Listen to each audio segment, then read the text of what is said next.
I remember going over convincing our team or others to convincing us that we should be providing for loan guarantees. And I went over, I guess, the 12th, 13th time to Kyiv, and I was supposed to announce that there was another $1 billion loan guarantee. And I had gotten a commitment from Poroshenko and from Yatsenyuk that they would take action against the state prosecutor, and they didn't. So they said they were walking out to press conference. I said, no, I said, I'm not going to, we're not going to give you the $1 billion. They said, you have no authority. You're not the president. The president said. I said, call him. I said, I'm telling you, you're not getting the $1 billion. I said, you're not getting the $1 billion. I'm going to be leaving here. And I think it was, 6 hours? I looked, I said, I'm leaving in 6 hours. If the prosecutor's not fired, you're not getting the money. Oh, son of a bitch. Got fired. And they put in place someone who was solid. Your son, Hunter Biden, President Trump says, Sleepy Joe has real problems. Reminds me of Crooked Hillary and her 33,000 deleted emails. A lot of the Ukraine charges about you have been debunked and were unfair. There's one thing that a lot of Democrats even do wonder about, and that is Hunter Biden, your son, was getting paid a lot of money to serve on the board of a Ukrainian energy company facing serious corruption charges. You were the vice president running point on Ukraine. The average Joe hears that and says, that sounds fishy. What's your understanding of what your son was doing for an extraordinary amount of money? I don't know what he was doing. I know he was on the board. I found out he was on the board after he was on the board, and that was it. And there's nobody... Well, you've had a lot of time. Isn't this something you want to get to the bottom of? No, because I trust my son. But that doesn't pass the smell test. Like, when you're vice president, isn't there a higher standard? Don't you need to know what's happening with your family? Don't you need to put down some guardrails? Unless there was something that was, there was something on its face that was wrong. There's nothing on its face that was wrong. So look, if you want to talk about problems, let's talk about Trump's family. Come on, this is. These guys are amazing. So you think that everything that happened was kosher? There's not one single bit of evidence. He's such a bully. Not Look at him. One little tiny bit. Let's play, Joe. Let's play. Done was wrong. You know that. No one. But you keep asking me these questions. It's okay. You're doing what you have to do. But I'm not worried about it. Look, the American public knows me. Last one on this. The American public. So you're elected. You're in office. What guardrails would you have to be sure that your son, your brother Jimmy, doesn't do anything to trade on the family name? They will not be engaged in any foreign business because of what's happened in this administration. No one's going to be seeking patents for things from China. No one's going to be engaged in that kind of thing. So no foreign business for your relatives? Protecting China. Should we actually be going on offense in the information war, in the cyber war, in terms of delegitimizing, not just exposing the corruption, but really playing offense the way they're playing offense? The answer is yes, but not necessarily in the cyberspace where we go in, and most of what happens in the cyberspace is altering information or preventing information from being able to come forward. I think we should be on the offensive in making it clear exactly what we know Russia and or Putin in particular is doing. The impeachment inquiry is also making waves overseas. Ukraine's top prosecutor says he's opening an investigation into the company tied to Hunter Biden. Roxana Saberi reports from Kiev, where President Trump's growing dilemma has put Ukraine's president in the spotlight. Ukraine's media-savvy president is used to cameras. But these days, he tries to avoid them when it comes to questions about President Trump. Were you told that you had to launch an investigation into the Bidens or promise an investigation just to visit the White House? You read everything about the Biden. That's all. Mr. Zelensky has said Mr. Trump didn't pressure him to investigate the Bidens, but text messages appear to show U.S. diplomats promised he could visit the Oval Office if he announced an investigation into the Ukrainian natural gas company Burisma, where Hunter Biden was on the board.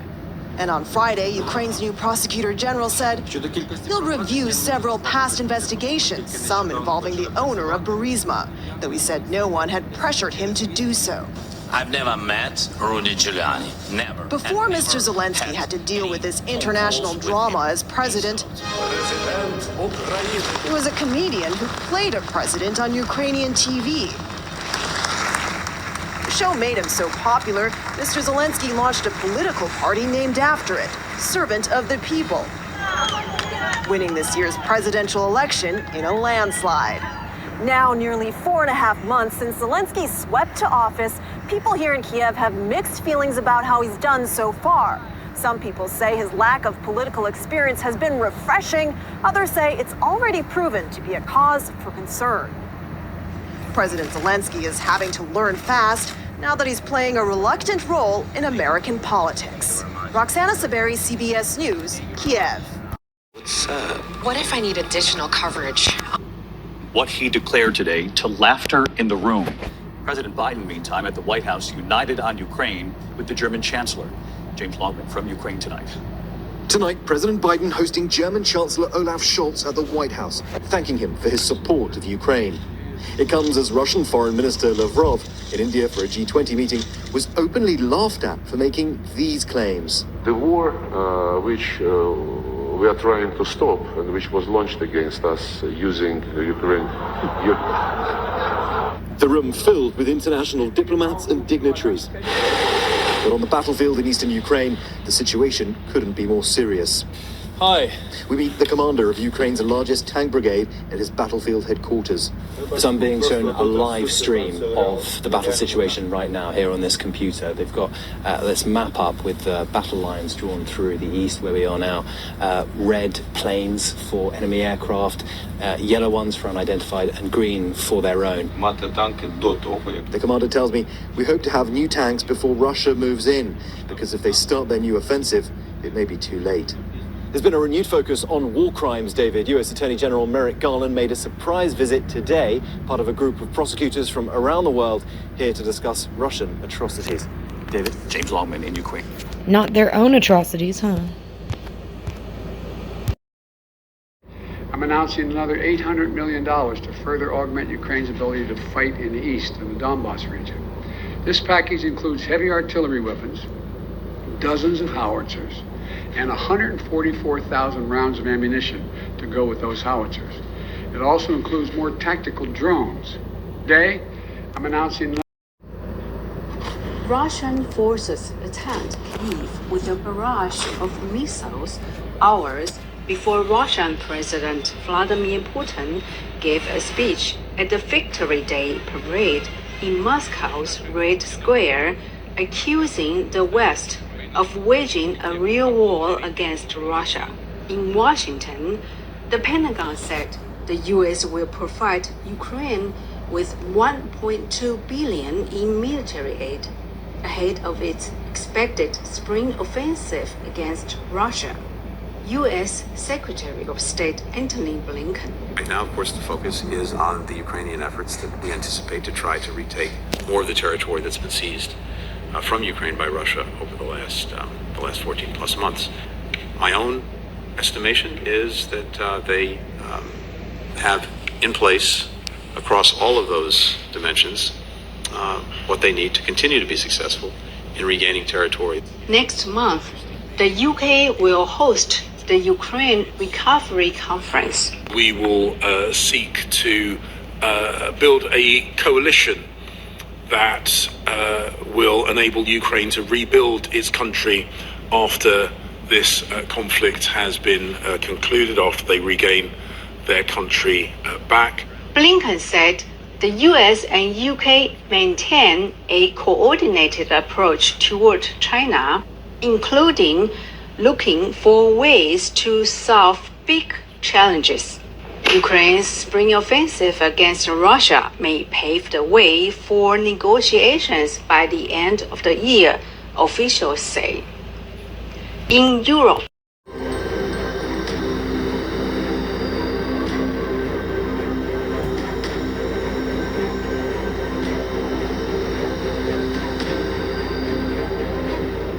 I sincerely hope that when your representatives and all of the politicians get here, including Biden, they get back from touring Ukraine, that he's got some money left over, because we're now at $117 billion, and as you probably know, Europe, when you add it all up, is at about $10 billion. That's a big difference, wouldn't you say? That's one of the things that gets me, because they're at it again. They're very good negotiators, those people in Europe.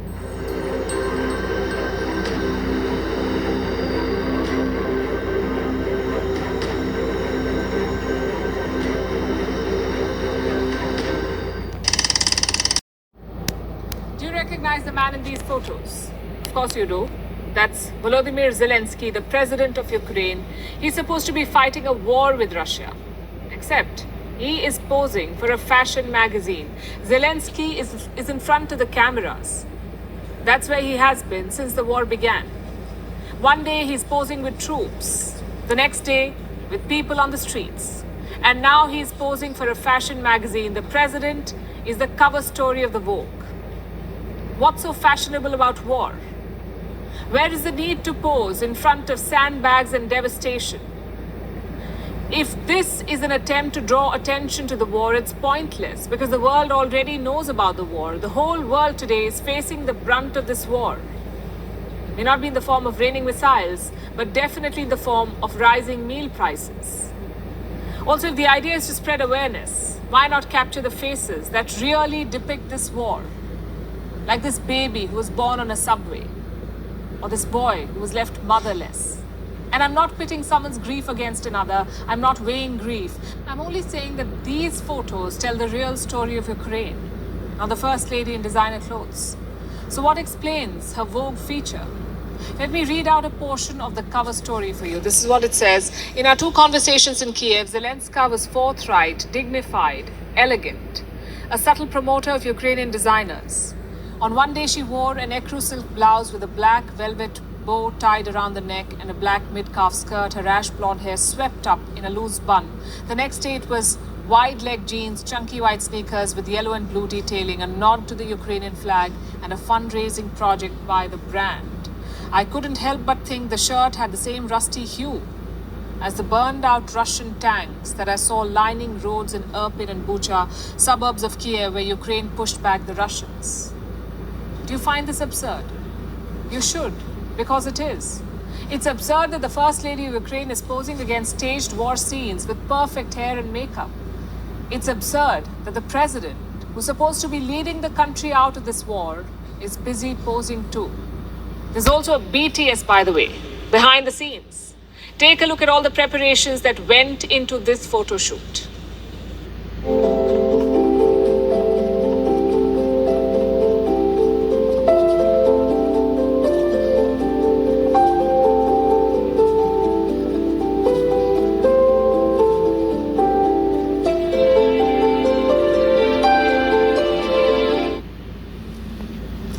Remember, all of this is happening in a country that has been at war for the past 5 months. The cover story is called Portrait of Bravery.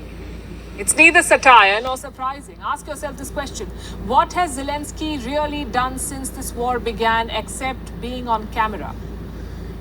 He's been the face of a global PR campaign backed by the West. He's worn olive green t-shirts every day to depict himself as a war hero. He's appeared on television every day, given interviews to media networks worldwide, to possibly anyone and everyone who's asked for one. He has addressed every possible forum. The US Congress, the EU Parliament, the United Nations, the World Economic Forum. He's not even spared the Cannes opening ceremony. You know, the film festival? He was there too. And at one point, it seemed like Zelensky was using his screen presence to make a case for Ukraine. He is a former comedian. You know that. He's also done a bit of acting. He knows his camera, his angles. So it appeared as though Zelensky was using his strength to Ukraine's advantage, helping Ukraine win the PR war against Russia. But to what end? Videos do not win wars. And Ukraine is certainly not winning this one. What does Zelensky have to show for all his TV appearances, for all the interviews that he's done? Forget a NATO membership, Ukraine does not even have an entry pass to the European Union. More than 14,000 Ukrainians have been killed. The war has entered its 155th day. Russia has made huge military gains. Ukraine has lost cities and towns. And the president in between his multiple photo shoots, is blaming his top officials for the setbacks. He's sacking them. He's accusing them of treason, of not doing enough. But what is he, as the president of Ukraine, doing? Zelensky and Zelenska are posing for Vogue, sharing their love story, building their personal brand. This is not the face of bravery or a service to Ukraine. This is an insult to those who are on the front line, those who are fighting the war, braving Russian bullets. This is a deplorable attempt to romanticize war. You all heard of Nero fiddling while Rome burned. The Ukrainian president is becoming the modern-day Nero, posing for cameras as his country suffers.